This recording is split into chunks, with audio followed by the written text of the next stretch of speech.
EV Revolution show is supported in part by Budget Safe Solar. If you are considering solar in most any part of North America, give my friends a call. They will take the time to listen to your specific situation and help you reach a decision about what's available to you and what makes the most sense.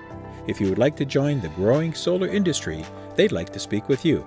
Go to www.budgetsafesolar.com to contact them. Well, hello and welcome to this special edition of the EV Revolution show. My name is Kenneth Bokor, your host, and it's another car review, and one that I've been very excited for, waiting for quite a long time. A brand new 2023 model year Cadillac LYRIQ, all-electric SUV crossover vehicle, however you want to say. Brand new from Cadillac. This is their first kick at the can, based on the Ultium platform as well. So get a good understanding of what that platform can do. I'm excited, and I want to thank Cadillac for inviting me here to Park City, Utah.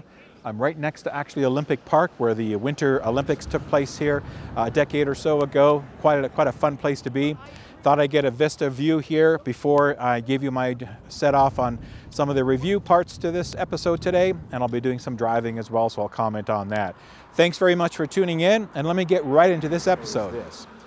This is literally a brand new vehicle for Cadillac, from the design and what you see, everything included. Yes, it's based on GM's multi-platform Ultium all-electric strategy. And that Ultium battery pack can be extended, can be shortened, can be thickened, can be thinned to accommodate a lot of different battery pack sizes and vehicle parameters. So you will see the Ultium amongst very many GM platforms. Currently the Hummer is using it. It's using a double stack battery. So the LYRIQ is the first non-SUV, I guess non-big big halo vehicle, I guess, which is the Hummer EV. But more practical for consumers' vehicle, even though it's a luxury brand, use of the Ultium platform. And because of that, the GM engineers have had a lot of latitude in the design elements. So, you'll see by looking at this vehicle, everything is new about it. They haven't reused a single component other than that Ultium platform in this vehicle. What they were telling us is they haven't gone to the GM parts bin. And I'm going to show you some interviews with folks coming up shortly that have different perspectives, and they run different teams within the Cadillac divisions on this vehicle. So they'll tell you their stories, and they'll tell you how they came up with a lot of this stuff. But I wanted to highlight that this is a different vehicle, and that's one of the strong differentiators in this product, is that it is all new.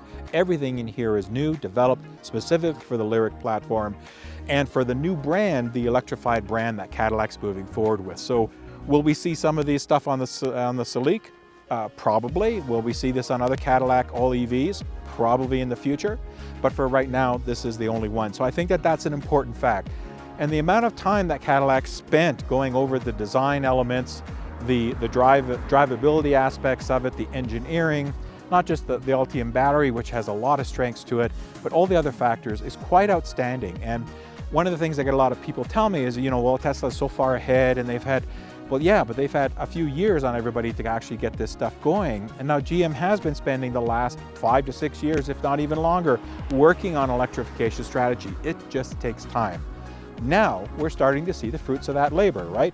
When we can see vehicles roll off production lines, these are built, they are in production now, they're being run out of the Spring Hill, Tennessee plant. That is the great sign. But for when you see something on paper to the factory plant floor, it takes about 5 to 6 years for that to happen. So a lot of this stuff has been happening in the background.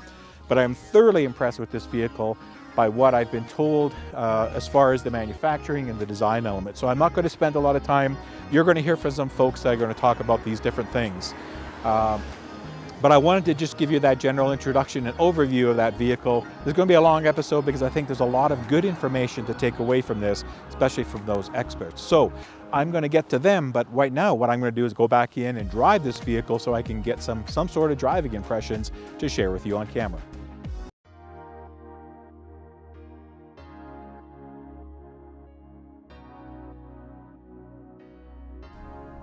Let's start looking at the exterior, as you can see here. Now, the messaging from Cadillac is that LYRIQ sets their new standard for the future of Cadillac.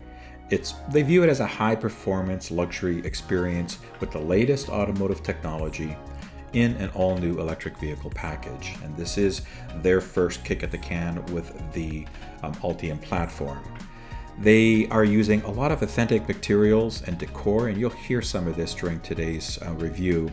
And they really have this obsessive level of detail in the exterior and the interior designs, where they've pushed the limits of the vehicle personality, and in comfort and in refinement. And we heard that over and over there.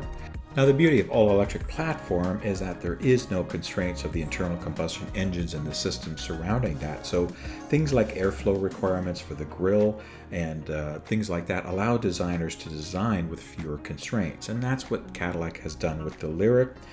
They view the front of the vehicle is designed to blur the lines between lighting and the grille. They have even a choreographed lighting illumination part to the grille, which I'll show you in a bit. They've got the full glass roof, of course, that stretches through to the spoiler in the roof, which is a key design feature in aerodynamics as well. They've got the signature vertical lighting, and you'll see some more pictures on that. And a lot of sculptural forms. I mean, one of the things about looking at this vehicle is you see it, and it does register as a Cadillac. It's got those graphic signatures and the way that they execute to guide the eye from gestures to details, the low and fast roof profile. I do like the way that this thing sits, and it's got a really good wheel to body ratio, including what you're seeing here in these 22-inch wheels. Now, Cadillac does feel that the LYRIQ represents the future of their brand. It elevates an iconic brand through superior technology, premium craftsmanship, and dedication to delivering unparalleled performance.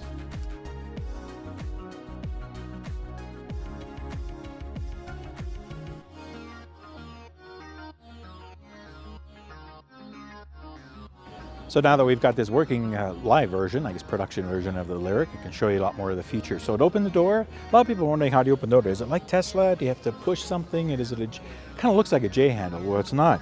Just push in, and then you have this almost like Mach-E, same with the Ford. Then the door pops, as you can see, and you just grab this handle and pull it all the way out.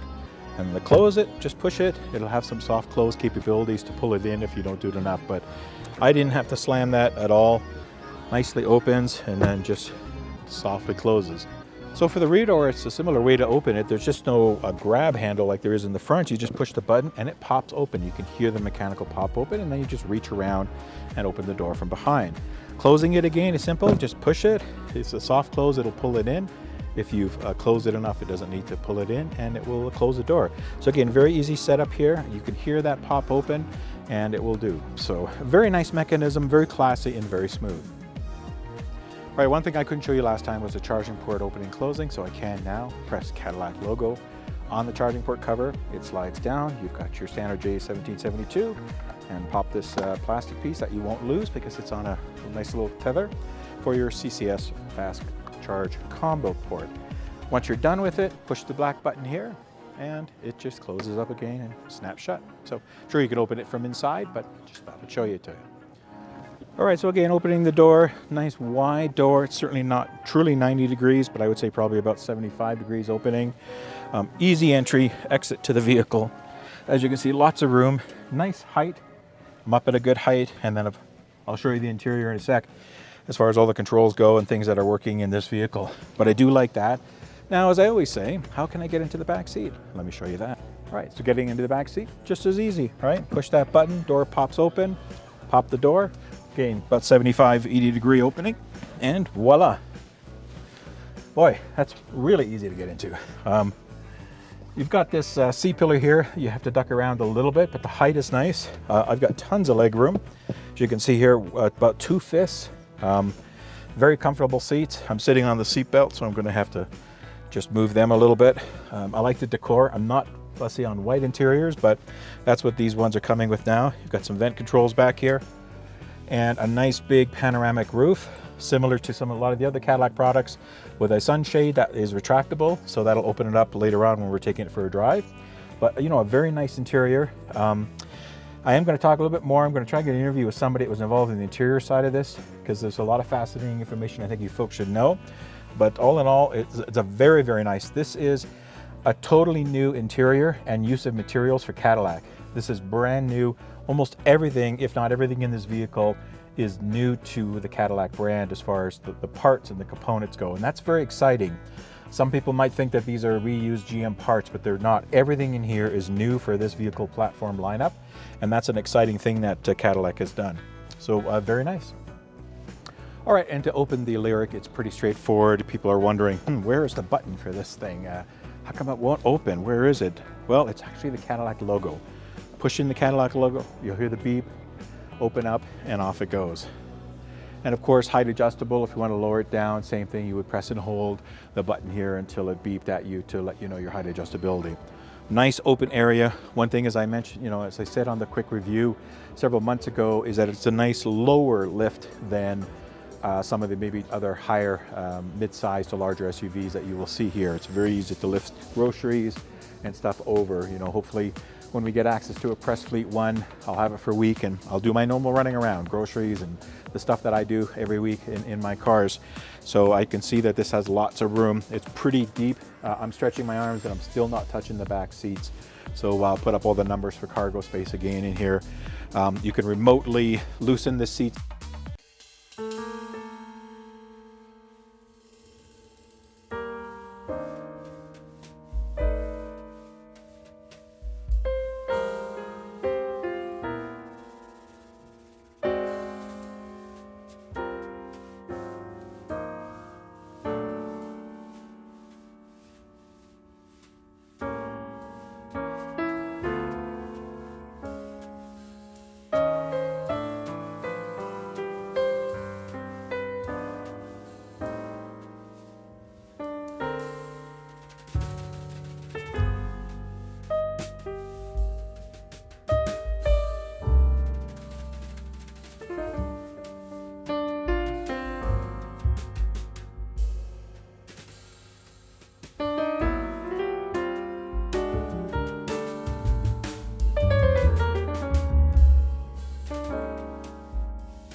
Other video things, again, I've been able to find where the trips are. You can set different trips from here, and then of course control the lights if you want for parking trips, and then that's your change the gauge cluster.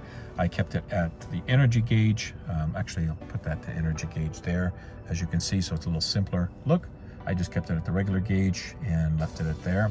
I'll leave the trip thing.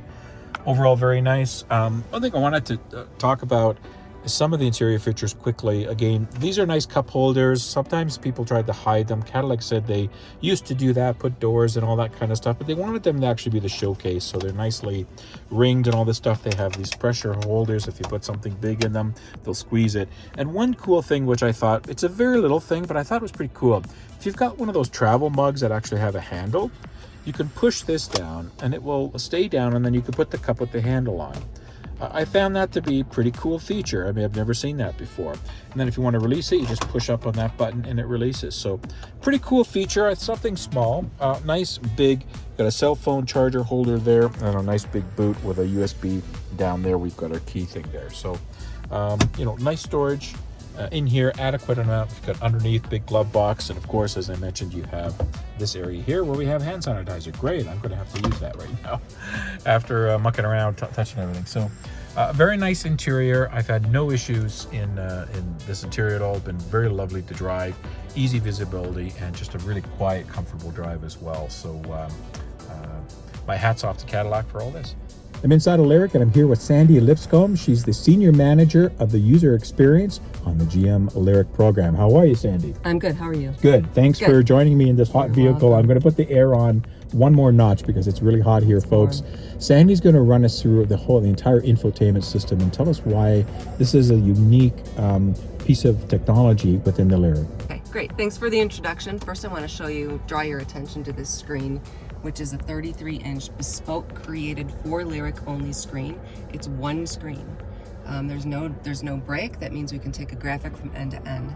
Yeah, and I want to just stop and highlight that because that is a differentiator, right? We've seen a lot of other OEMs where they'll have, a driver's binnacle screen, an infotainment screen, maybe even a third screen, Right. Doing something else. But this is unique in the industry where it is one piece of real estate that you can do. You can basically use the entire thing at any given Exactly. time. Is that correct? That's correct, and it also goes right to the edge too. So we have a whole lot of space to get graphics into the screen. It's capable of billions of colors. Okay. It also is a 9K resolution. So we've 9K, got, it's wow, a okay. really crazy cool screen, and we'll show you why that's important in a little bit. We focused a lot on customization because we want this interface, like the rest of the vehicle, to feel like it was made specifically for you. So you'll notice on the very left-hand side, there's a little touch screen that we call Zone 1 that allows you to customize your cluster. Your Engage view, which is a more traditional look. Energy view is the next one down, which is a very dynamic in-drive sort of view. Map view is next. We are partnering with Google Automotive Services to get this map view. You can get a little bit more detailed view as a driver with a turn-by-turn in your map, whereas a passenger can bring up another map over here and get a little bit more wide view. And right now it's not showing us anything because we're in a parking lot kind of area between 3 hotels. So That's not right. really a road that we're on. Okay. And Yep, then we and have then Clean View really decontents the screen if you want to just completely zen out. There's also trip and lights over on that side of the screen as well for quick access. Another way that you can use the cluster is through the steering controls on the right-hand side of the steering wheel. There are 2 knobs at the top, and the first toggle really lets you select your favorites, your radio favorites. Turn it on. Get the volume all the way down. And then this one is a volume knob, so there's 2 volume controls in this vehicle. Yeah, and this is all new, right, to this platform, This is all correct? new. Yeah. Everything in this vehicle is new. True. We've created everything for LYRIQ bespoke, so you won't see any part in any other Cadillac or any other vehicle. And it's all just beautifully crafted. You'll hear a lot about that from Tristan later. Also on the steering wheel is a way to get to your voice controls. This will get you both to Google as well as Alexa. There's also a way in the screen to get to Google. But of course, my favorite way is to say, "Okay, Google, take me to Starbucks." There's a Starbucks 2.8 miles away. So you see that it came up really fast, and it's really, what customers are used to.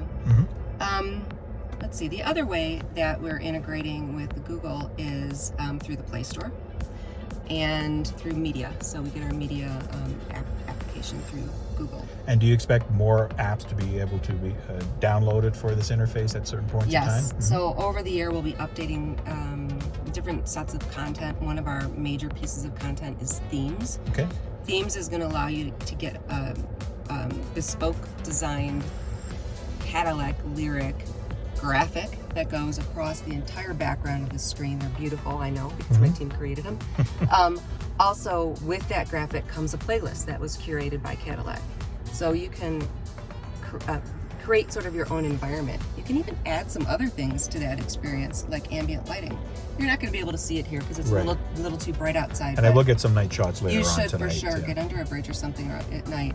But what you can do is, as you're creating your ambient lighting, however whatever situation you want here, you can go back and link it to your theme. So now you've got a graphic, audio, and lighting that you've created your entire experience just for you. And is that mapped into driver profiles then that It you is set? mapped to your profile, so you are general. Right, yeah. You can go in and change your name and Right. change your profile as well. So all those settings will be mapped to your profile right. when you log in and change it to that profile. That's so right. If including seat adjustments, mirrors, things like that, your standard things. Not yet. Not yet? Yeah, Okay. things in the interface will map to your Okay. profile.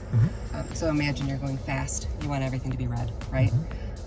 Drive modes is in the interface. So this is how you access drive modes. I've put it here in the app tray so you have quick access to it while you're driving. Okay. And then once you get into my mode, you're able to select what type of braking, what type of acceleration, what type of motor sound, what type of steering, and you're creating a bespoke mode. And then think about that, tie that back to your ambient lighting, and you've got yourself a really personalized experience. Another thing that's interesting about customizing the screen is you can move these just like you can in your phone. Move them around to anywhere on the screen. You can put them to another screen if you want. You can also move these into the app tray. So as I tap, I can just place these here, so I can get quick access.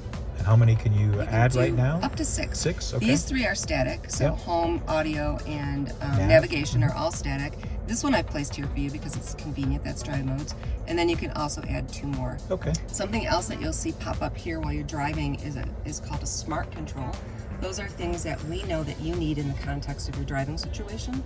So say, for instance, you've left your dome light on too long and we don't want you to run your battery down. We'll bring up a little dome indicator to turn it off. Okay. If you've turned off your running lights for some reason, which I know is not going to happen in Canada because I think you can't turn them off. Right, you can't. But you'll get a smart control to say, you know, you probably want to turn those on for safety reasons. So and those will happen over there as well. Okay. And the more that we have things created, we can bring those forward to the customer.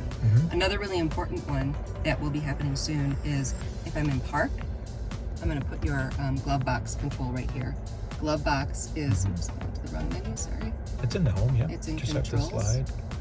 Here it is. Oh, Glove box there it is. right That's here. it. So it's one menu, one layer down. You're going to bring that up to the easier surface access. in park, Sure. right? Which makes sense, yeah. Yep.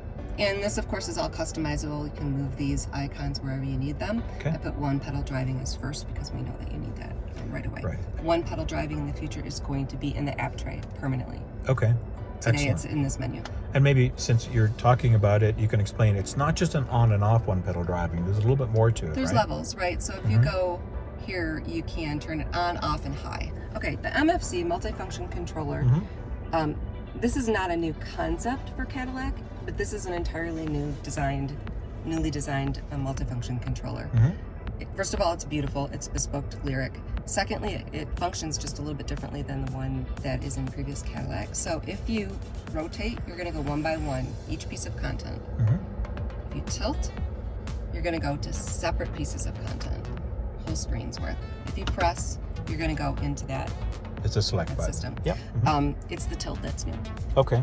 There's also some shortcuts here, phone, home, navigation, audio, and a back And a button. back button. So if you've got your hand resting right here, that's in perfect placement for your index finger, that you can just go back. So you can do all the manipulation around the menu from here that you Every can single thing. as that. Yes. Replicate that. Yep. And we know that our customers, we're giving them the luxury of choice because, you know, some customers just want to lay back, use this multifunctional controller, never reach for anything, and use it 100% of the time. And then other customers want to use their touchscreen. What else? You wanted to learn about energy, so let's talk about charging. There's some things here that you can do that are interesting. So what you can do here is, if I wanted to charge by 12 a.m. to 50%, which it actually won't let me do, I could do that right now. I can do charge now or charge later. Yep. If I want to set a schedule for when to charge, I can add a new schedule here on Friday. I want to charge by 80% at 7 a.m. and I want the cabin to be cooled. I can save that. Now over here, if I were to select a preferred charge time because I have peak hours, I know this isn't relevant in Canada. No, it is actually. It is It now? is. Okay. Yeah, very much so. Good. Okay, great. So if you know that your peak hours are, you know, So it's it's just 7 to cheaper 7, at a certain, let's say. 7 at night till 7 in the morning for us. Right. Ontario. So your calendar, anything that you charge here is going to take into account that preferred charge time. Oh, okay. So if your peak hours are 7:01 a.m., then of course you need to be charged. So we're going to charge you. But if it's say, you know, 2 a.m., then we're going to use those hours to incorporate with this calendar. Good. Okay. The other thing that's really interesting. So if we go into vehicle info, GM was the first OEM to incorporate Unreal Engine for graphics. Unreal Engine is a 3D graphics tool. This is where billions of colors becomes really impressive. Yeah. Look at the shadow and light here. Yeah, maybe a little hard to see on camera because it's very bright out, Yes, and we've it's got gorgeous. the air on because it's really hot, but hopefully it'll show up all right. Yes, for sure. And we started using Unreal Engine in our Hummer. Okay. And so we're learning, we're progressing, we're making things even greater. And it allows for us to do these crazy things like you're seeing here. Unreal Engine is a tool that's used for like Fortnite, just for reference. Another thing that this section that we're in, which is vehicle info, is good for is customizing your cluster. But one more time. Okay. So say I want to look at tire pressure all the time. I'm going to show that in cluster. Now I sent it over to that section in the cluster. Nice. Okay, cool. And that'll stay there until you remove it or change it to something else. I think that's it. Excellent. Yeah. I mean, just my overall take again, when I saw the static one before, I couldn't play around with any of this. So one of the things that I try to tell viewers and listeners is how simple most of the OEMs now are making these interfaces, right? Because I think simplicity is key. Yep. People can get overwhelmed with too much stuff. So I think keeping it simple is great. Having the ability to work on this large of a canvas, my goodness, the things you'll be able to do in the future. What a pleasure you know? it's been Like, working on this canvas, I'll yeah. tell you. And the balance between this screen and the steering wheel and the distance to the seat, it's all just perfect. I do want to correct you on one thing. Sure, though. please do. The audience for this vehicle, I know that our model year 23 vehicles are already sold out. Yes. But the audience is very diverse. There are Good. a lot of younger folks. So Excellent. I'd encourage you to talk to some of our marketing people to get more stats on that. But for me, it needs to be easy for everybody. Absolutely. So that's Correct. my point there. So nobody needs a complicated interface. So let's just make it easy. Excellent. And do you expect any potential elements in the future, like maybe the ability to run video, you know, when you're parked and you're charging, maybe run YouTube or watch a video or something like that? Do you expect some of that in the future? So the beauty of the system is that we're able to OTA, over the air update, whatever we want. So as the system grows and our customers are telling us what they need and we see things that we want to change, we can do that. Excellent. Well, thank you very much, Sandy, for the chat. It's been great to learn everything. And you guys have done a great job. You should be proud of yourself and the team. We are, for sure. Great. Thanks for joining. Thank you. Bye. Also, just quickly, this does have backup cameras and side cameras. So if I activate the cameras, there's the forward-looking camera there. Then there's a side camera as well for the two sides. You can see it's split, the screen is split. So we're curve parking. And then if I put this into reverse here, pull up and go up. That's how you change gears. Then you can see it's got a backup camera with the guides.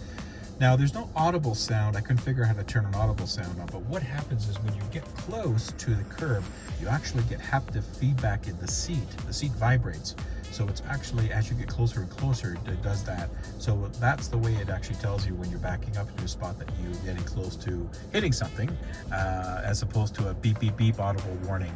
There might be the beep, beep, beep. I just haven't been able to find that if it's in here, or it might be coming in the general release of the software. Again, this is still a pre-GA software version. So I'm sure there's going to be a few things that are going to be added to that. But nice, clear camera, and certainly big enough to work with. All right, so I'm with Tim Grew. Hi, Tim. How are you? Pleased to meet you. Good to meet you too. He's one of the top engineers at GM. Working on the Cadillac LYRIQ program, on the battery and all the electronics around the power system there. So I wanted to take a couple of minutes, Tim. You did a great presentation, but maybe for the viewers, we could kind of highlight some of the differentiators of the LYRIQ based on the Ultium platform. Now, you know, we've seen a lot from Mary and from the company about Ultium, where that future is for GM, but maybe you could kind of shrink that down into a couple of tidbits of information as far as the advantages go. Yeah, I'll do my best. Sure. And it's great it's great to work in front of a full-size model like this. So basically, it all starts with the cell and the chemistry. We've got one of the most durable, highest energy density cells in the industry.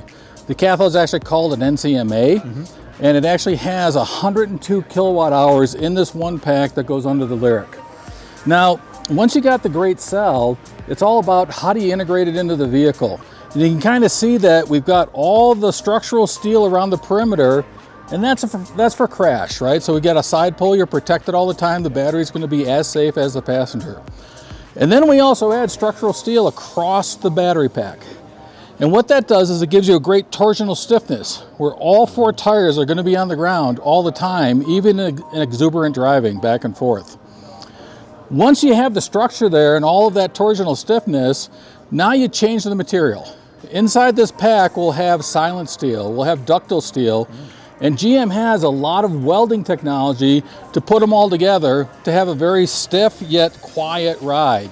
And you know, it was amazing when you touched upon, I mean, we all know that inherently with this skateboard platform and the batteries on the floor, you get that low center of gravity, But having that 50-50 weight distribution, in a vehicle of this class, an SUV class, obviously it's going to have a lower rollover risk, right, on top of the safety elements.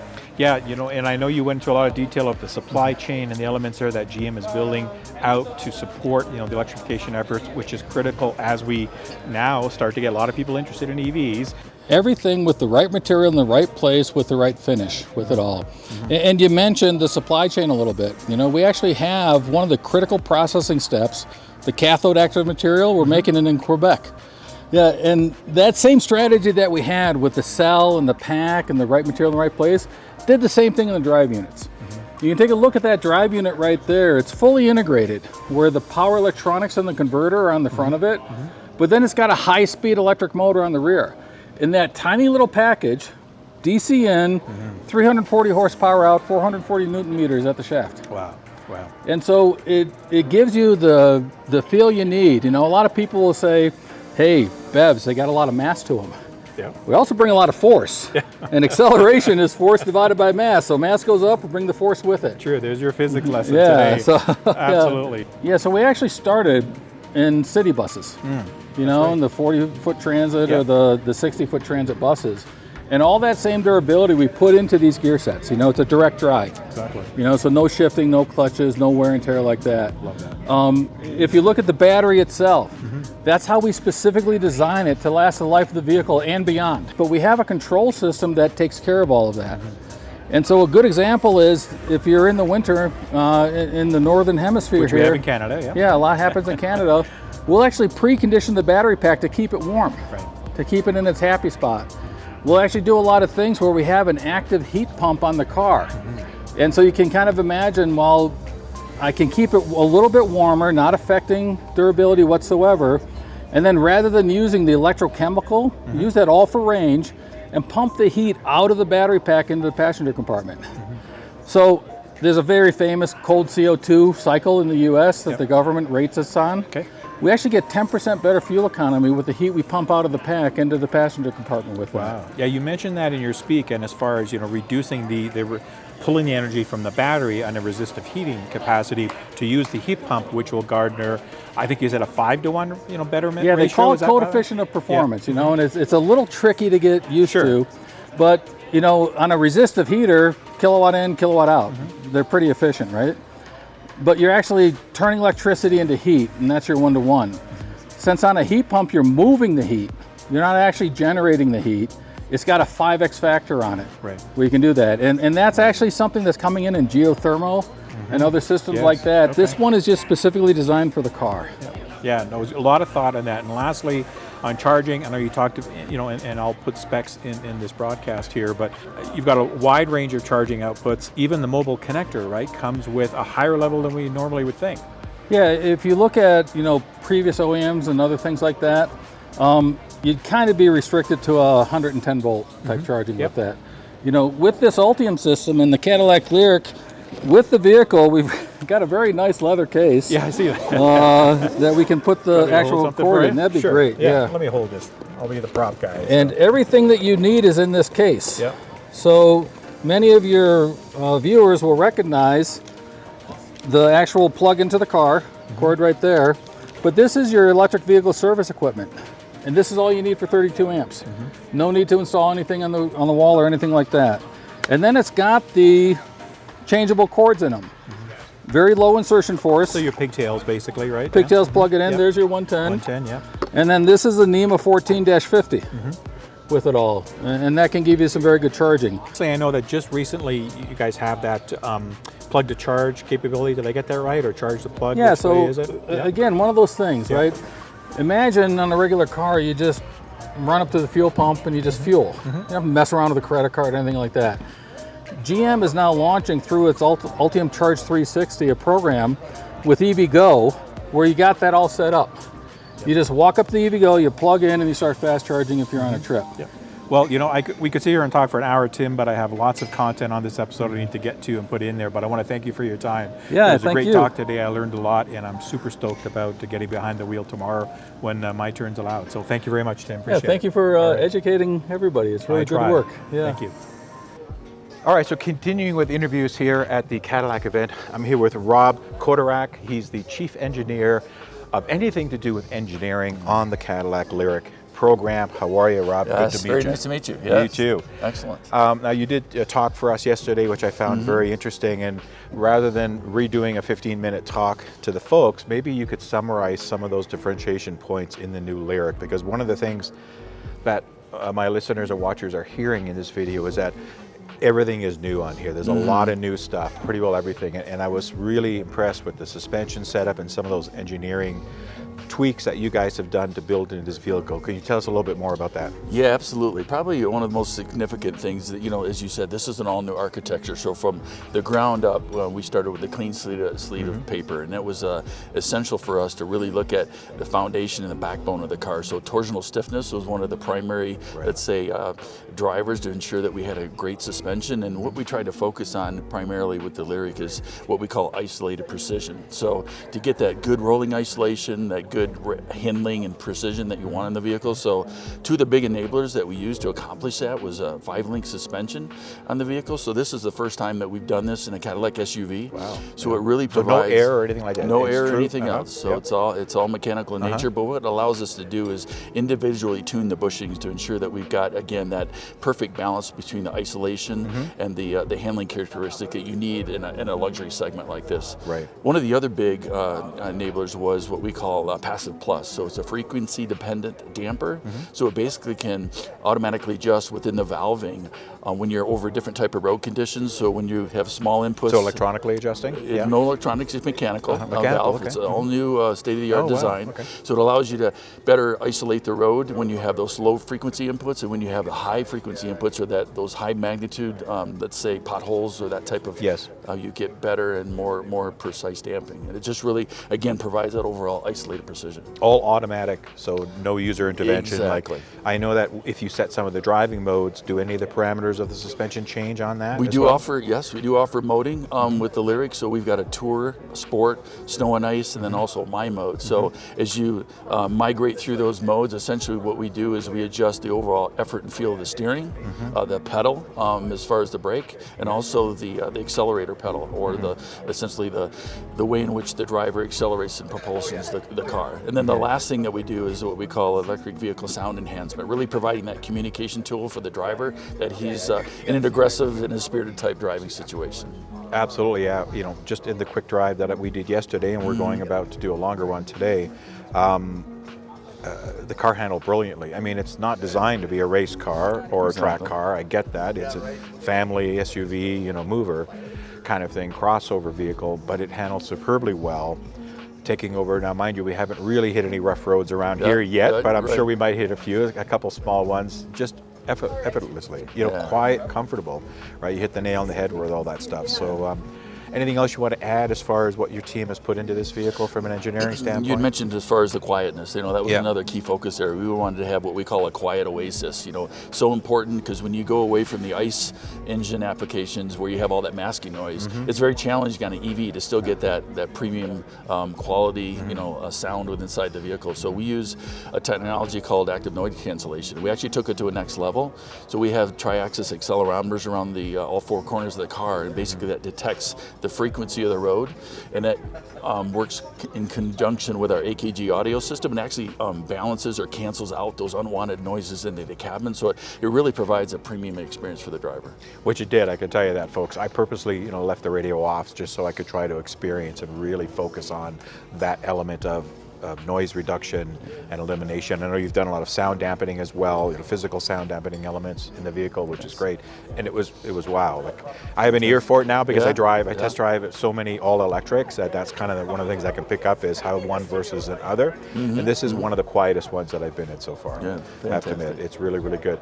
And I take it you expect these to have 5-star ratings in all Cadillacs regional. 5-star. Yeah, absolutely. Perfect. Yeah, Safety great. is our #1 priority, and we do it in every aspect of the business. Mine too, and I appreciate that. So, Rob, been a pleasure. Thank you very much. I appreciate it. Excellent. Enjoy the drive today. Thank you. Looking forward to it. Okay.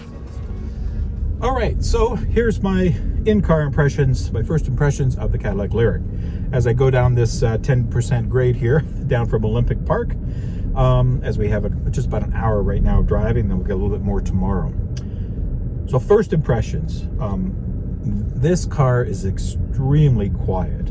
I hear hardly any noise from the outside, and Cadillac has done a lot to work on noise suppression and noise cancellation. So that's the first thing. The suspension on this is very nice. It's very comfortable.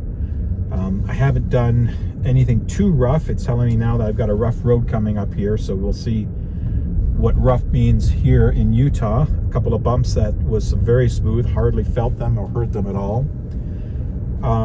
Just an extremely smooth and quiet vehicle. I've engaged one pedal driving. I'm using the accelerator. I can stop if I wanted to here. It would hold me on this 10% incline or decline very nicely, and then go again with no problem. So the one pedal works really well. I have it in high mode as opposed to standard mode, just because I've gotten used to that now in driving my Model 3, so I wanted to continue with that. So those are the first two things I've noticed right out of the gate, just driving in the parking lot and a couple miles to this lookout point here.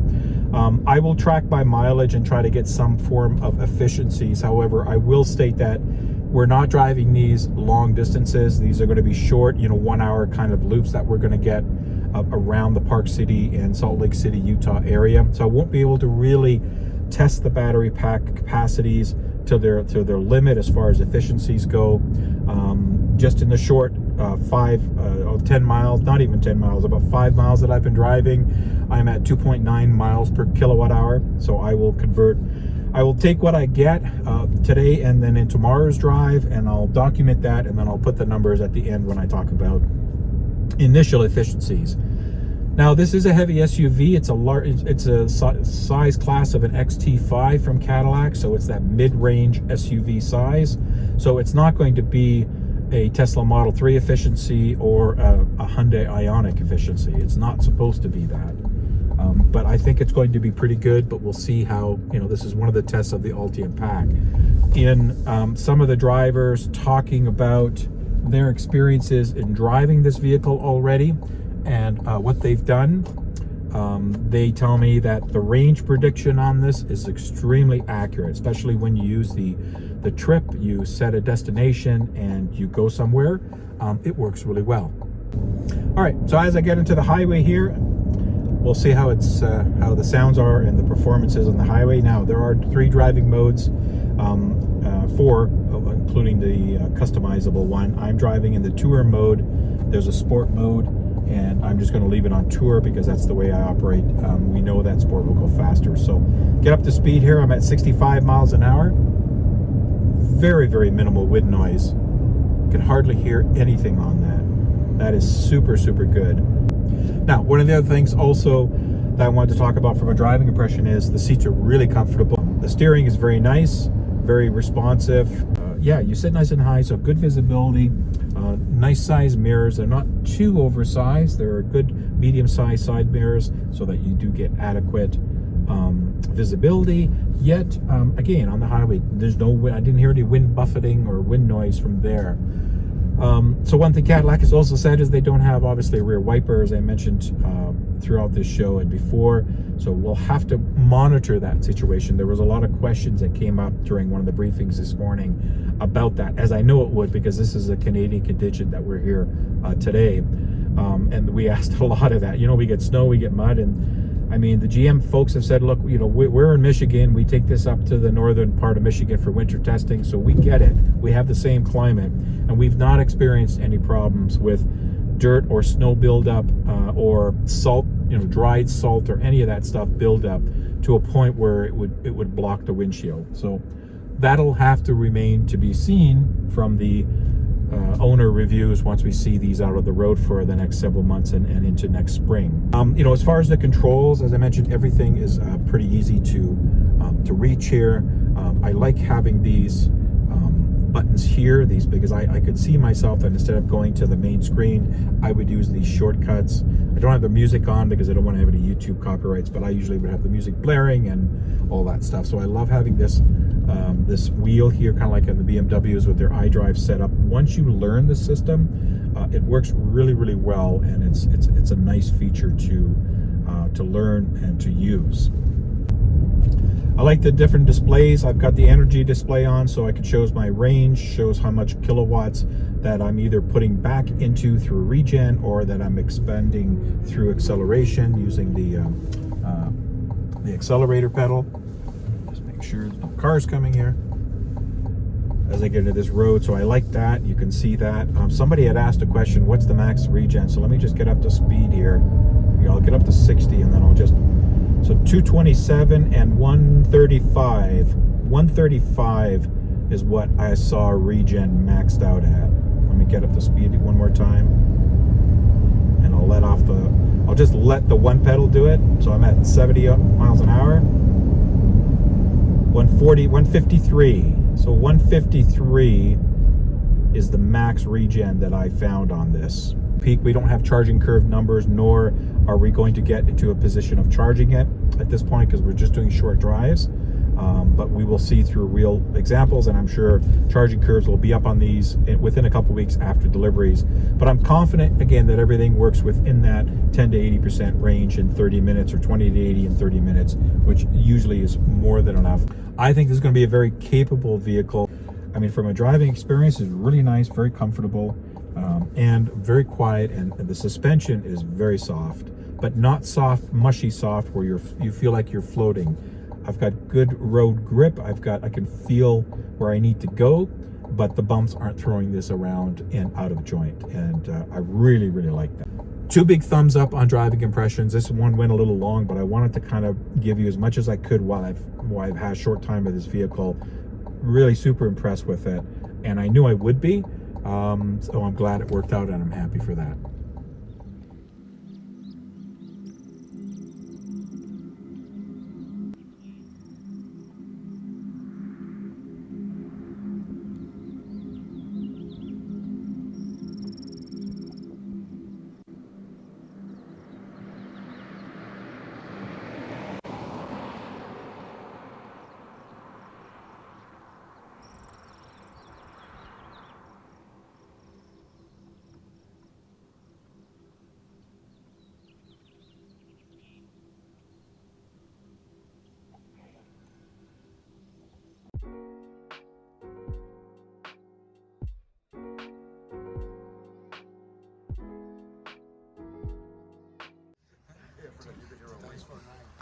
As you're walking toward the LYRIQ, you cross an invisible barrier, and the light show begins.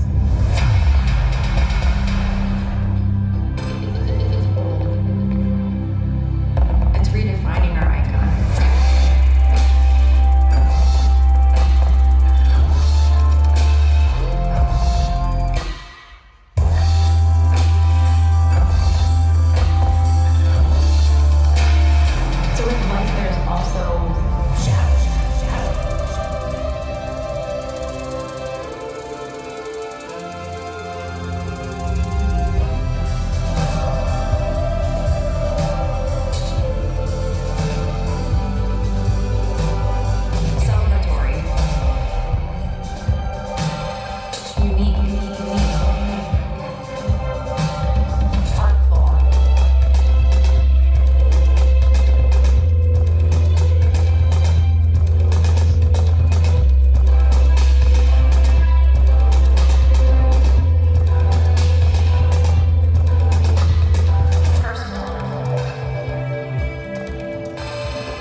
All right, well, I hope you enjoyed all that video and information on the Cadillac LYRIQ. I want to wrap up with a summary on a few points.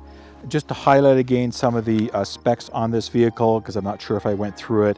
100 kilowatt hour battery pack.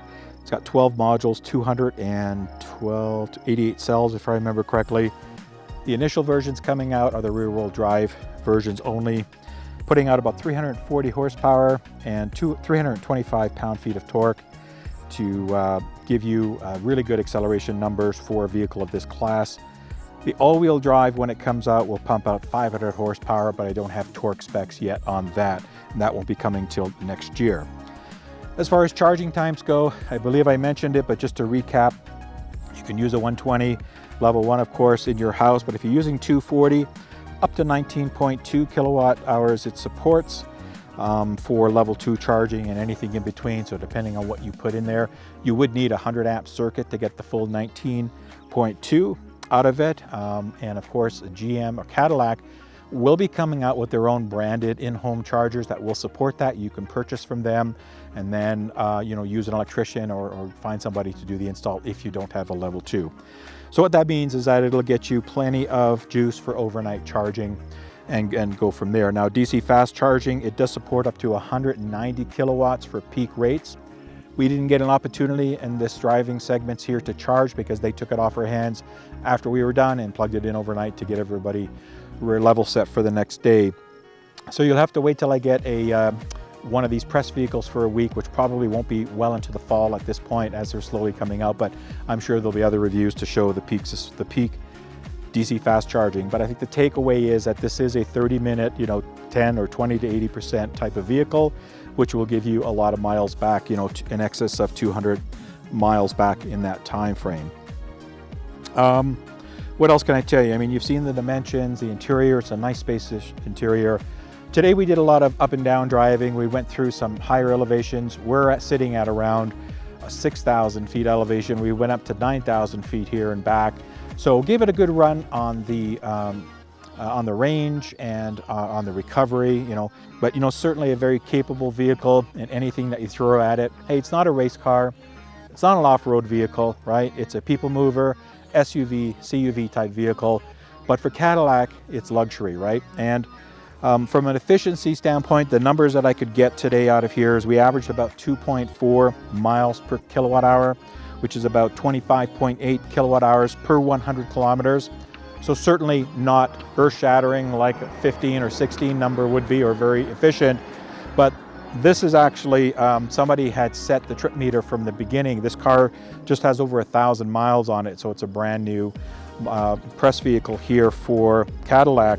And out of that 1,016 miles, it averaged that 2.4 miles per kilowatt hour, so for 1,633 kilometers. So it averaged that over the course of the thing. Now, remember, these people don't drive them. Most of them drive it harder. We're going up and down canyons. We're doing a lot of different kinds of drivings. Probably a lot of these we're doing some driving testing in Detroit or in the Michigan area, doing laps and stuff like that. So they're going to be put through their paces. So I believe that efficiency number will get a little bit better. But again, you don't buy a vehicle of this size and carrying capacity and car payloads and all that kind of stuff if you're for efficiency. What else can I tell you? There is a towing rating on here, and I believe it's somewhere in the area of about 2,000 pounds. So if you do want to tow a small camper or a small trailer, certainly putting a bike rack on here is not going to be a problem, and the 100 kilowatts give you that 312 EPA mile range, which is really good. So all right, so in my closing comments, there's a lot of information in this video review, and I hope you guys enjoyed it, especially the opportunity that I had to interview some of the Cadillac folks, that are here, that have those specialties. I think it was really nice to have that opportunity because I usually don't when I get a press car, to get some of that inside information.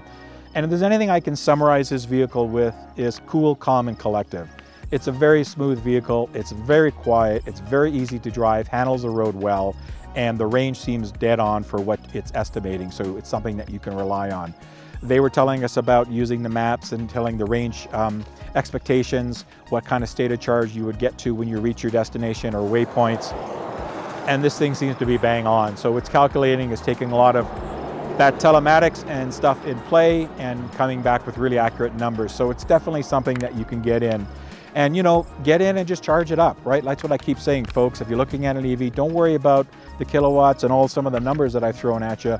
Get in there, plug it in every night, go out with a 300-mile range again, and off you go, whatever that is, and it will get you there very nicely. What else can I tell you? The suspension, the ride quality is excellent. Really handles the bumps nicely, but you're not floating, right? You're not just kind of not feeling much. It handles the road bumps very nicely, takes the jarness out of it, and makes it for a smooth, comfortable, and again, very quiet ride. So that new suspension setup that you heard of from Rob is really doing its thing. Cadillac has a really good app that's associated with it. Now, we weren't able to use it because they're not finalized yet, but there'll be an app similar to Tesla's and some other good apps. Even BMW, as I mentioned, is a good app to give you a lot of telematics, help with route planning, preconditioning, schedule charging, all this kind of stuff that you're going to do. What else can I say about this vehicle? The LED display is really, really nice, as you saw and you heard from Sandy there.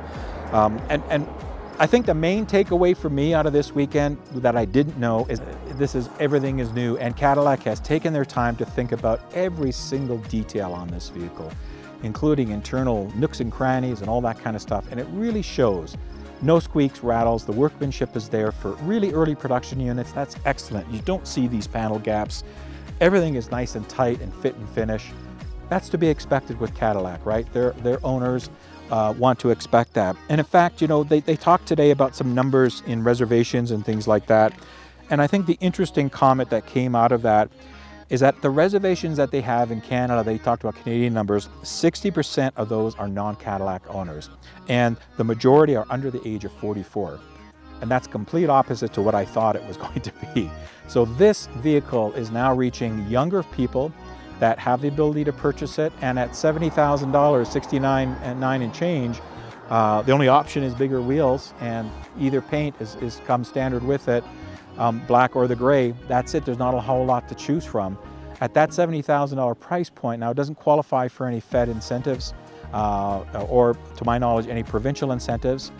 But at that price, you get a whole lot of stuff: smart cruise, all the power options, all the AC, the HVAC, the display, all the smart features in this vehicle, CarPlay, Android Auto integration, yada, yada, yada. So you get a lot in this package for that price point. So that would be really my main takeaway. Brand new vehicle. Some of you may say, maybe I'll wait a year or so, let the kinks out, right, on a first year vehicle. I wouldn't hesitate on this. Now, mind you, you're going to have to wait because the first production, the first edition volumes of these have sold out, so they're going to be focusing on delivering.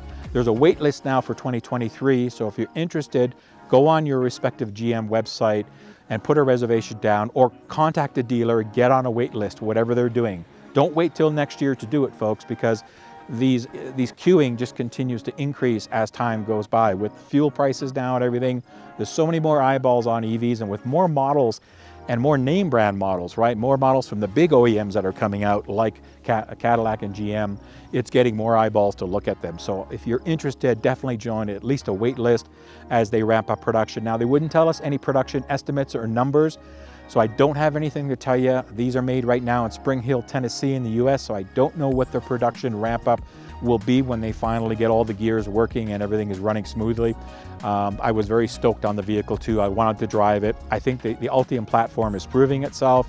I think the vehicle is proving itself. All the journalists who aren't here, I'm in this nice quiet area for the wrap up, have commented they're very surprised and very pleased with what Cadillac has put together here in the LYRIQ, especially as we understood all the different elements, all the different nuances around the Cadillac team getting together to build this out, So my hat's off to them for putting a really phenomenal product together here on the electrification front as their first step, with more to come. They've done an excellent job. So is this a recommendation? Hey, double thumbs. I got to throw my thumb there. You bet this is a great recommendation. Get on the wait list. That's all I can say, folks, is just don't wait. They have committed to all their dealers having a demo model of these on their floor by the end of the year or sooner, as they roll out production and scale up to get these into dealers' hands, probably in the late summer, early fall timeframe. We'll start seeing these on showroom floors. I don't know what else I can say about it, just other than I'm stoked. And again, at that price for 70,000 Canadian, I think it's something in the 61,000 or 59.9 US range. Hey, it's a great value for what you get in a very capable and competent vehicle. So thank you very much I want to thank Cadillac and the GM team for inviting me here to this beautiful area of Park City, Utah, as we got some beautiful vistas, some lovely views, and great weather, of course, which was nice. So thank you for that. And this is the end of the show, so thank you very much for watching. I appreciate it. If you're watching me on YouTube and haven't subscribed, please do. It would mean a lot. I appreciate that. If you're interested in helping me out on Patreon to do some of the efforts to help support what I do, there's a link below that you can click on and get all that information if you're interested. Thank you very much. For my Patreon supporters, you know who you are. I'm always humbled. Hey, as you can tell, I'm excited about this marketplace. It continues to be a ton of buzz and a lot of growth in it. Things are happening. And by the way, I'm going to fully charge San Diego this year in September. You can check out the link below and in the show notes, of course, for more information on that show. I have a coupon code that'll be in the show notes that you can use to get discounts off the fully charged live San Diego tickets if you're going to show up. I'm going down there for both days, so if you are coming out, I hope you stop by and see me. I'll have a booth set up somewhere, and I'll be on a couple of panels as well doing that stuff. So I look forward to re-engaging and hearing a lot of stories on people on their EV journey. So hopefully you can come out to those. But until the next episode, I've got a bunch more car reviews that I'm working on. It's a busy summer for me, folks, so have patience, but I'll get there. Until the next one, please, everybody stay safe, have a great summer, and I will see you when I see you. Take care and bye-bye.